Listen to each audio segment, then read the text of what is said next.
highlighting a phenomenal black woman. And there's so many of y'all. I salute y'all. You know, kisses, love to all our sisters out there.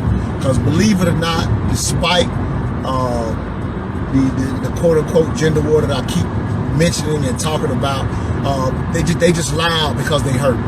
The majority of us are not at each other's throat, despite what it seems like, despite what social media shows you.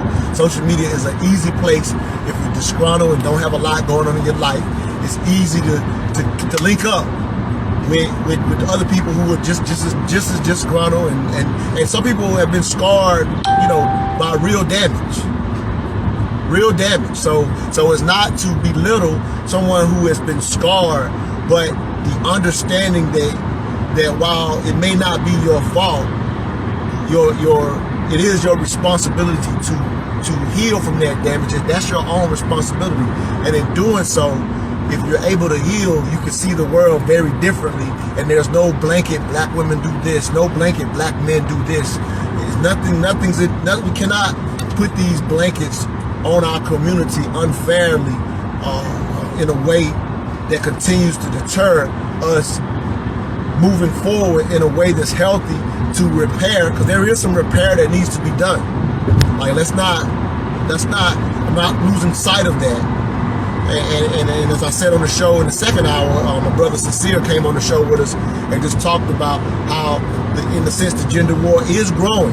It's not as many people as some people may think. It's not as many people in it as you may think.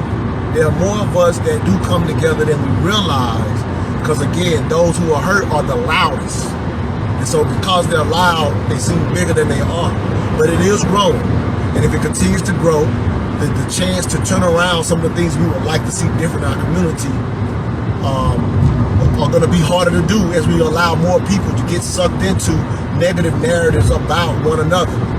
And so, again, I just wanted to recommend the show, and because of the things that we talked about, it's an opportunity to change the dynamic of continuing down the negative narrative. I feel like one of our role, you know, I'll say my role in the media with the platform of Mental Dialogue, the show, and the platform and the club, one of the roles of the media, Dr. Carl Anderson talked about those different layers, is we got to be able to talk to our community, because we understand, know for a fact, mainstream media is going to keep showing us the dysfunctional in ways, and we hate that that's growing.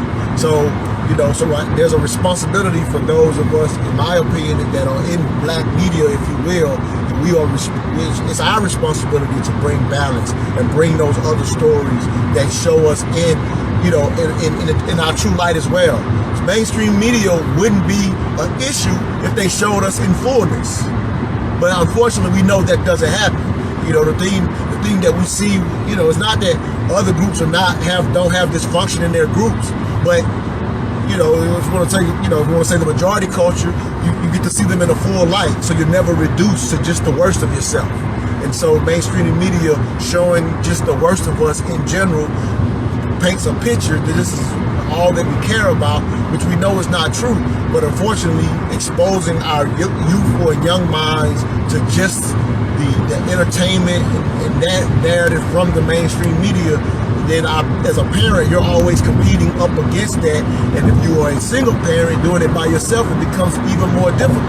You know, the goal is to show more balance in our home ourselves. We can do that because ultimately, as strong as the media is, our strongest influence ends up being our parents in most cases. And so anyway, before I delve into a whole nother soapbox on this thing, I just really wanted to highlight the phenomenal black woman